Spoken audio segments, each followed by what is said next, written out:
All right, folks, welcome to another episode of Landmine Live. Very excited to be joined here by the Senate Majority Leader, Senator Shelley Hughes, and Senator Bill Wielechowski, a member of the Finance Committee and the minority in the Senate. We're here to talk about the special session, which the third one, right? Which is scheduled to start on Monday. We're here in Anchorage, but it's going to be in Juneau. So I want to chat a little bit about the upcoming session, the working group that you're a member of, Senator Hughes, this Governor Dunleavy's proposed constitutional amendment on the permanent fund, and some of the other topics like the dividend that are going to be big topics, I imagine, in Juneau. Before we start, I want to thank our sponsor GCI for sponsoring the event and the new studio here in Anchorage. It's really great, and we really appreciate GCI's sponsorship. Senator Hughes, I want to start with you. You're on the working group, which is an 8-member group, 2 from each caucus, which I've been following politics a long time. I don't remember when there's been a group kind of composed like that. Yeah, and it's been a really good group, and everyone, all 8 of us have, and then we've got alternates who've participated quite a bit. Mike Schauer being one that's probably, and Mike Prox have participated quite a bit if we're missing a member. So, and we've been having work sessions. We've had some hearings, informational hearings, but we've been having pretty much daily work sessions, conversations, text conversations, documents going back and forth, tremendous amount of time. And the group really is wanting to put a proposal that would have the potential to pass. And, I mean, there's definitely, how many years have we been going around this mountain? So it's a pretty big task that we've been assigned, but we've taken it pretty seriously. There was a fiscal policy working group back in 1999, 2000, which was, I mean, I've read the report, it's pretty similar. Obviously, there's the permanent fund, there's spending, and then there's revenues. Those are the 3 things that haven't changed much. As a working group, it's been meeting a lot since early July. Has there been any concrete proposal that's come out, or is it? We're fine-tuning one right now, and it's what we started out by coming up with a set of fiscal assumptions we could all agree on, because what we were hearing from Ledge Finance wasn't necessarily matching what we were hearing from OMB, the governor's office. And so we spent a lot of time working on that, and we all came up with a set of fiscal assumptions, a little bit different now than what the commissioner in her presentation. Revenue commissioner. For instance, she was using, I think, 1 or 1.5% inflation rate. We're using 2%. So and they've adjusted the price per oil also over the years, and we haven't. We've stuck with the spring forecast. So that was a big deal, and that took that took more than a week just to do that, because there was a lot of technical stuff about that. And then we also simultaneously and then ongoing, we worked on a set of principles upon which all 8 of us could agree. And one of those principles that when we start arguing and we come from our different places on the spectrum, I keep reminding everyone, it has to be something one of the principles is it is something that can pass the legislature and will be acceptable to the public. And as far as the PFD, the principle that it be considered fair and reasonable and something that could pass at the ballot box. So, we have to revisit, because sometimes, I'm very conservative. We have others who are very left of center. So we keep coming back to those principles. It's been helpful. But what you're going to see is you're going to see a combination, just like we've been talking about, of revenues, settling the PFD, and then a combination of revenues and reductions. And so that's kind of where you start arguing numbers. And we've done, and we're not a finance committee. In fact, we have, who do we have on? Scott has experience, Scott Kawasaki, Senator Kawasaki has experience on finance. And Representative Ben Carpenter has been on finance, but we're not really coming from that vantage point, so it's been challenging. So even as we've looked at all the revenues, we're trying to understand the impacts on how that might impact the economy and behavior and all of that as well. That's what I wanted to talk to Senator Wielechowski about. There's the 8 members, none of the co-chairs of the Finance Committee or any members of the Finance Committee are on the 8-member group. Lyman, Senator Hoffman and Rep. Ben Carpenter. Right, yes, correct. So you're on the Finance Committee in the legislature. You hear every day a lot of presentations. You've been on there for your 3rd year, right? You were on there 2 years ago. So Have you been watching the working group at all? And from what they're hearing and what you've been hearing, we talk a little bit about what's different and what's similar. Yeah, I've definitely been keeping an eye on it. It's we've tried this over the years, different groups of people, and I think this is a good approach. I think I enjoy being on finance. I think sometimes a little bit too much power is accumulated in that committee on both sides, and I think it's better to broaden it out on an issue like this and get the input from everybody. And so I'm really glad to see that you've got minority, majority members in both bodies, equal representation. And I think everybody understands we've got to fix this issue. And so I'm glad with the structure, and I appreciate the way that they're moving forward with this.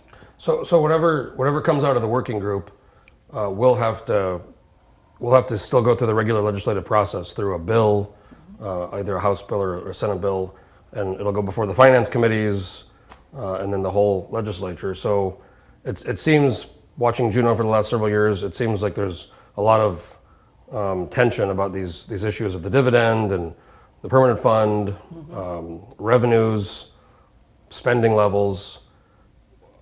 Are you confident that something is going to happen now? Like, why would something happen now than before, when it's been so contentious over the last 5 or 10 years? That is a big question. I will tell you, when the Senate President Peter Mitchell asked me to be on it, it's like, oh no, because I was on the one 2 years ago, the PFD working group or whatever it was called, and of course it was 7 people who wanted to use the PFD for pay for government, and I wanted the issue settled and a statutory PFD, or at minimum a 50-50 split. So and there was no sense at that time. It wasn't that it was there was some good work and conversation, but there was no sense that we're going to take what you guys do, this was 2 years ago, and use it to launch our next steps. This time, it was like, oh no, here we go again. And the Senate President assured me that the package that we put forward will be considered. The finance committees will be considering it. He spoke with the Speaker about that. Now, those chairs still have the power. They could refuse to, I suppose, if they want, but the goal is you guys are actually going to put on the table what we're going to consider. So there's the issue of the dividend, which is currently at 0, that came out of the legislature at about 500 because of a procedural vote that failed, which would have been 1,100. There's obviously this governor's push for the constitutional amendment, but there's also the reverse sweep, which the folks who pay attention know it's this procedural vote that if it doesn't happen, a bunch of these funds go into get swept away into the budget reserve, and then they can't be used until that happens. And then there's, like I said, the dividend. But until the governor at the special session introduces a bill to deal with the reverse sweep, which hasn't happened yet, or some kind of dividend, the focus will be on his constitutional amendment. Is that him saying, do this first before we do that? And how much pressure is there to get the reverse sweep now that the power cost equalization, the judge has ruled that is not subject to that sweep? Well, there are still a lot of important items that are out there, things that are out there that people are concerned with. University scholarships, there's 10, 15,000 Alaskans who receive university scholarships. There's the WWAMI funds, which funds medical education, brings back doctors to the state of Alaska. There's a number of other items like that that are not going to be funded this year. The power cost equalization coming off, the Superior Court ruling was huge. 86,000 Alaskans are impacted by that. I guess that will take a lot of pressure off, though, from people to go ahead and try to push for a reverse sweep. The university's already saying, well, we're going to cover the scholarship funds. Cool. I don't know where they're going to get the funds to do that. I guess they've got some money socked away somewhere. So I think that will take off some of the pressure for the legislature to do something. And but this is an issue we're going to have to deal with at some point. And I think the voters are speaking pretty clearly in elections every cycle. They want this issue taken care of. They want the budget resolved. They want the dividend issue resolved. Still obviously a lot of people that want a full dividend, and they just want some stability in knowing what the dividend's going to be. And of course, industry wants stability. People just want consistency. They want to know what the rules are. And they want to know that the legislature is going to follow those rules and be fair to everybody. Mm-hmm. And that's, I think, the frustration that people have, and that you're starting to see that really boil up in the public. Now, at the 50-50 dividend amount, I guess it'd be fair to classify Senator Wielechowski, obviously you're a full dividend person. You did the lawsuit when Governor Walker vetoed the dividend. Senator Hughes, I would say probably also fair, you've been pushing for a full dividend. Now, even with the 50-50, if that were to pass, with the current oil revenue projections, there'd still be a deficit, probably about $1 billion, maybe a little bit less. The working group has heard from the revenue commissioner, and there's been some talk about revenues. Where for the 50-50 to go through, where would those revenues? Would it be a sales tax? Would it be an income tax? Would it be? I know a lot of people talk about oil taxes, and I think we know where Senator Wielechowski is on the oil taxes. But that's something else that's been brought up as industry. You know, if they're going to get more money out of the oil companies, which has historically been a kind of a go-to. Yeah, we've talked about all of the above, and there's going to be a combination. And ICER came in and made the point you should aim for broad and low, and hit a lot of things. And so I think that's what we'll see. I think we're working at somewhere around $700-800 million of combination of revenues and reductions right now, based on our fiscal assumptions. That ultimately will be up to the legislature, and I know we have people at the Senate finance table who aren't interested in any revenues. From what I understand, they prefer using the PFD. So that will be interesting to even get something through the finance. I don't know what Senator Wielechowski, I'd be curious what he thinks of the chances of those things being heard and moved out. It's kind of a strange makeup of the committee. On some of these, it's 7 people, and oftentimes it's 4-3 or 3-3, and then who's going to be the tiebreaker? And it's not, it doesn't always go Republican Democrat. It doesn't, and we've had votes in the committee on a full dividend, for example, and that failed 4-3. It's close. It's always close. In the Senate, it was I think 10-10. It was it was a very close vote on a full dividend. Ultimately, we did pass a $2,300 dividend out of the Senate, and that was rejected by the House. 39-1, I should add, which is kind of interesting. That was on the accepting the. Yeah, that was a concurrence vote, right? I mean, Senator Hughes is right. There is definitely what you have. You need 11 votes, and I don't know that there's 11 votes to do anything. I mean, this is the problem that we've had for years. Is there's, 8 or 9 votes to do a full dividend, or maybe 10. There's, probably 5 votes to do a 0 dividend. There's, probably 9 or 10 votes to do a 50-50 at this point, maybe a few more.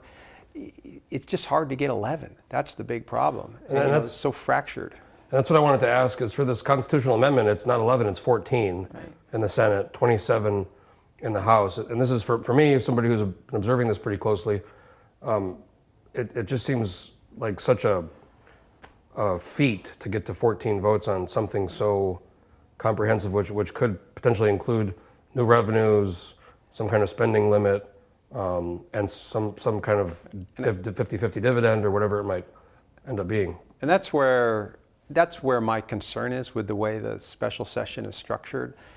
I know the governor wants to do it sort of a staged gate approach.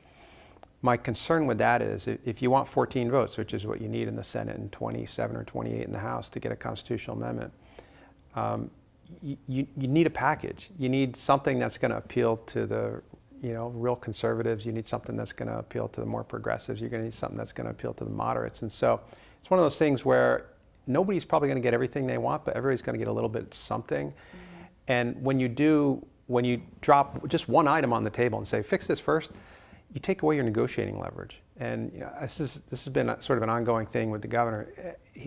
I understand what he wants. He's trying to get it. It's just this way I don't think is going to work. I'm skeptical that this will work this way. I think it was Henry Clay, the great compromiser, said a good compromise is when everybody's unhappy in the end. Yeah. You guys have both been in the legislature for quite a few years. In the past, there's been all kinds of different special sessions called by the governor or the legislature. To me, this one feels a little different. It doesn't feel as, I don't know if exciting is the word, but it just kind of feels like, oh, we're going to Juneau, but there's this big issue also. But it doesn't feel like it's that pressing. Is that fair, or?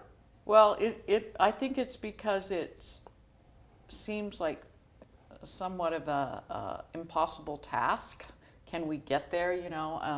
I hope that we can. A lot of people are skeptical, and we talk about the package. That's how bills. You're not gonna put everything in one great big document and vote on one big. It is a series of bills, and I think it's going to be important for things to be moving through simultaneously.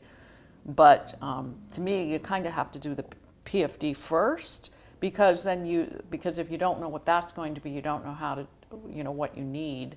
And so I think it's going to be important for everything moving through at the same time. And it'd be nice if we could put everything on the floor in one day and just do one yes or no, but it doesn't work that way. So I hear what you're saying as far as the negotiating, but what I'm hoping can kind of happen is the bills will all be in play, probably in resources and finance, and some of those things in the bills maybe can be negotiated and worked through with the agreement that they'll pass. So, if there's not the momentum to do anything in the past, we've seen special sessions called by the governor, and legislature comes in and just says, "Okay, we're leaving." That could happen. Is that a possibility, or do you think there's going to be some real focus and debate on these topics? I think I haven't spoken to our Senate President super recently, but as we've spoken, even if other people that's what they want to do, we're going to stick around. So that means if the House wants to gavel out, if we don't gavel out, they can't. They have to come back. How does it work? It's within a couple days. If one group body gavels out, you have to come back. Yeah, you hear this talk in many special sessions, gaveling in, gaveling out. It's a little bit of a slap in the face to the governor.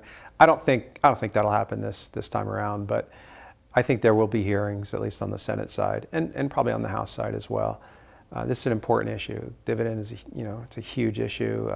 People's scholarship funds is a huge issue. There's a lot of important issues.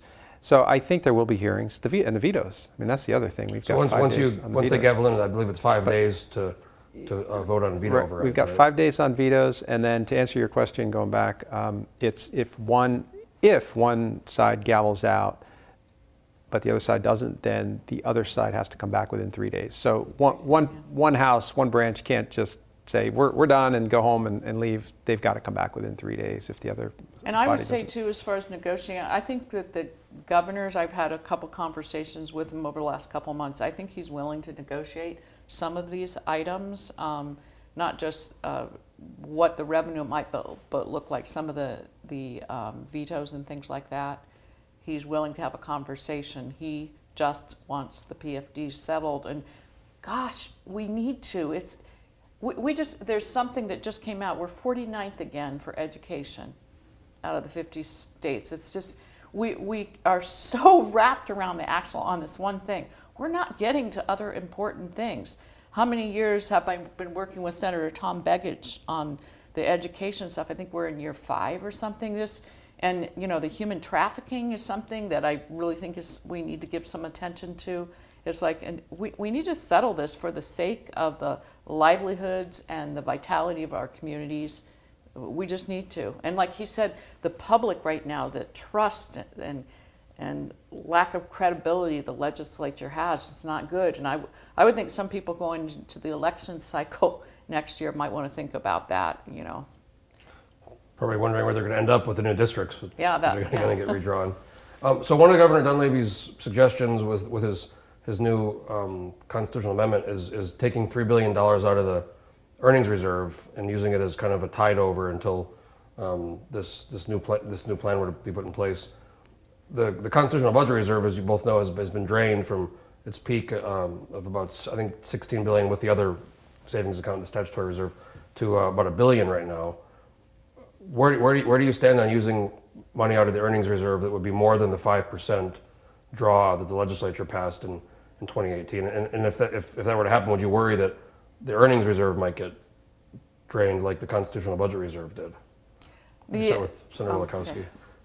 Okay. I mean, I'm just frustrated with that we're in this situation. And, you're right. I was there when I first ran for office in 2006. We had about $1 billion in savings. And every debate that I went to, it was, we're broke. How are we going to solve this problem? Sarah Palin got elected. We had a bipartisan Senate. And we ultimately passed oil tax changes, and we saved $16 billion. And I was The price of oil went drastically yeah, price of up. oil went up, absolutely. $147 in 2008. That 2008, I think we saved $8 billion in surplus. It was, and I can tell you there was huge pressure to spend that. And then, we said, no, we got to save it. And we did, fortunately. I'm frustrated that we got to this point because we were giving away our oil. Just last week, ConocoPhillips earnings report came out. I got a legislative research report, most profitable place in the world. Once again, Alaska. It has been for over a decade, 2 decades. So we're not getting our fair share for our oil.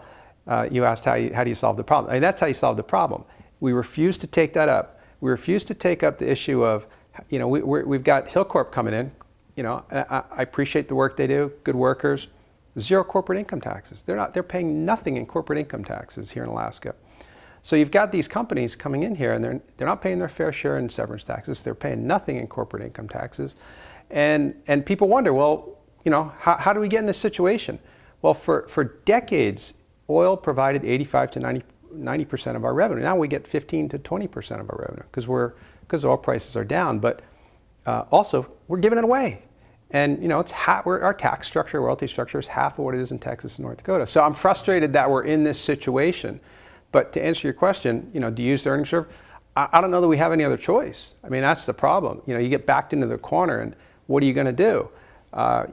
You can't. The population base and the income base in this state, the spending base in the state is just not large enough to sustain our government. What would you say? A lot of people have brought this up. The fact that in the last 20 or 30 years, we've changed the oil tax system so many times.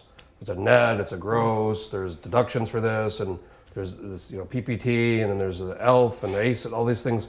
For the people that are investing in the oil industry, it's usually a 5 to 10 year wait until you find, produce oil when you drill a well. Yeah. So is that do you understand that concern? No, I hear it. Instability? I definitely understand that concern, and my response to that is probably a third, if not half of the changes were for the benefit of the oil industry, number one. But number two is the industry does business in places like Bolivia, where they had their assets confiscated. They did business in Venezuela, where Hugo Chavez increased their tax rate to 90% and confiscated their assets. They did business in Russia, where Vladimir Putin increased their tax rate to 90%. They do business in Libya, where there was a civil war and Muammar Gaddafi taxed them 90%. So Alaska, with a gross tax of around, at current prices, 17, 18, 19%, they're still getting a sweetheart deal right now. They were getting a sweetheart deal under ACES. We have a stable democracy in this state, so that doesn't concern me at all. Senator Hughes, about the earnings reserve. Yeah, I just want to mention that. Well, first of all, one way you can look at it is, had we followed the statutory formula, I don't know the dollar amount that would have been out of $7 billion or something that wouldn't be there. So you could kind of say, well, are you really overdrawing that if you're using some of that would have been available? Yes, mm-hmm. Right. But the other thing that's fascinating because of the tremendous market growth is the POMV draw this year, I think it's about $3.1 billion. It has an effective rate of only 3.7%. So if you were ever going to have a year where you were going to take out a little bit more, this is a year when it's safe to do it. You're saying 3.7 based on the actual amount of the fund today? The mathematics, right. Yes. Because the formula for the POMV is 3.1 billion is 3.7% of 81 billion, whatever the balance. But the 5% I think is a 5-year average. Yes, right? It skips a year and then goes back 5 years, so you're basing it on lower balances, and that's why the effective rate is lower. But prior to this year, the effective rate, if you look back at the last few years, it would have been like 4.4, 4.6. But because of the tremendous growth, it's 3.7. But as far as using some extra earnings reserve to bridge us till we get to a kind of a long-term sustainability point, if you're going to constitutionalize and protect it, and it's not a repeated problem, that's one of the give and take pieces, because there's some people don't want to take a penny out over 5%.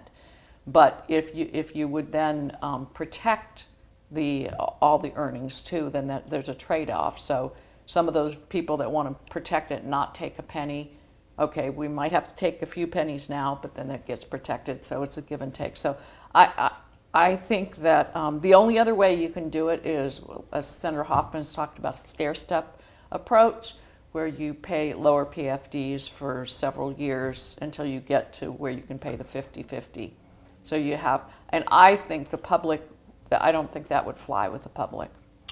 I guess last thing I'll ask both of you is what are your predictions or thoughts that this special session will result in a comprehensive plan to deal with the permanent fund dividend, spending, and revenues? And I should add that spending comes up a lot, but Governor Dunleavy's proposed budget in December wasn't really a big cut. I mean, the budget that came out of the legislature was essentially what he introduced, which was very similar to the previous budget. So I wanted to add that the spending, I think a lot of people talk about reducing spending, and it has been reduced quite a bit, the operating budget in the last 10 years. But it seems like we're kind of, that's something else I wanted to ask actually. It seems like the budget, could it go much lower, do you think? Is there room for cuts? Well, I wish I could hold up a chart, because we got one that was inflation-proof all funds per capita, and it shows that it's got the little bars for agency, capital, spend, et cetera, the PFD, and the agency actually has been pretty flat. Now, there's room for efficiency, and one of the exercises as a fiscal plan working group, I'll let you in on, is because some of us who wanted to see more reductions, and then we had some that were like, no, we can't cut another penny.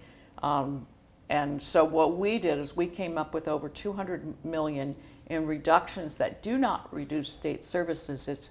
It's a matter of creative ways to do things. Things like we're paying I think it's 2.6 million for centralized mail in Anchorage, where they don't use that in Juneau, and so we could save that. So there was a lot of little things, a few bigger things. We're going to save over 150 million just on PERS-TERS because of how the markets have rebalanced, and those payments are going That's down. retirement. Yeah, but there, and when I'm talking over 200 million, I'm not including that 150 million.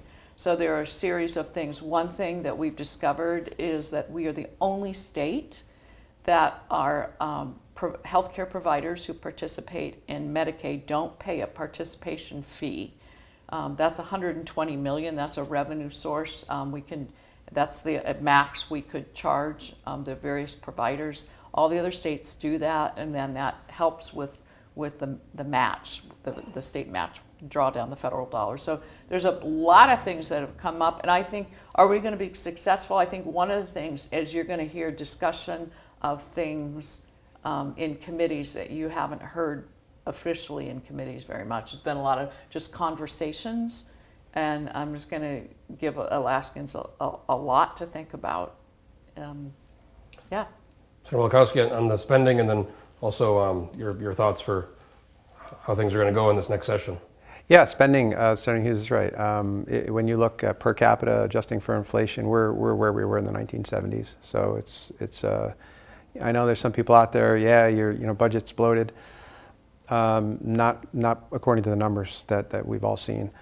Can you find some discrete cuts here and there? Absolutely. But can you cut $1 billion out of the budget? I don't think so. I don't think there's anybody that's saying that at this point. In fact, the governor's budget didn't propose cutting hardly anything, really.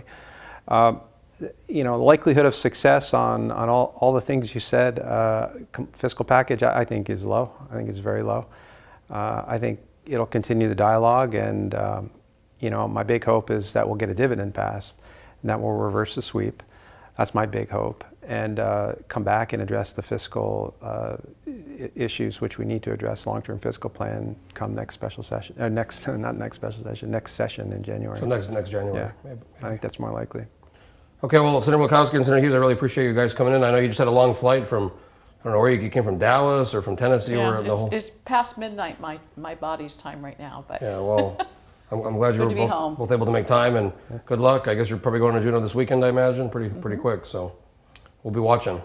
Are you going to come down? I'm not. I'm doing some projects next week, so I'm thinking about it. But I think I'm going to come down if something big happens. So if something does happen, consequential, I'll probably come down. But if not, I'll be watching from here. You guys are going to miss me, I imagine, right? Oh, we Something will. big or something loose. Yeah, something loot, exactly. Either one of those things, I'll be down there. So thanks again for coming in. I know you're both very busy, but thanks for having the conversation. I appreciate it. Folks, thanks for tuning in. We'll be doing more of these throughout the summer and the fall and next year. Landmine Live's here in the studio. I want to thank Senator Wielechowski, Senator Hughes, and GCI for sponsoring the event, and we'll see you at the next one. Great.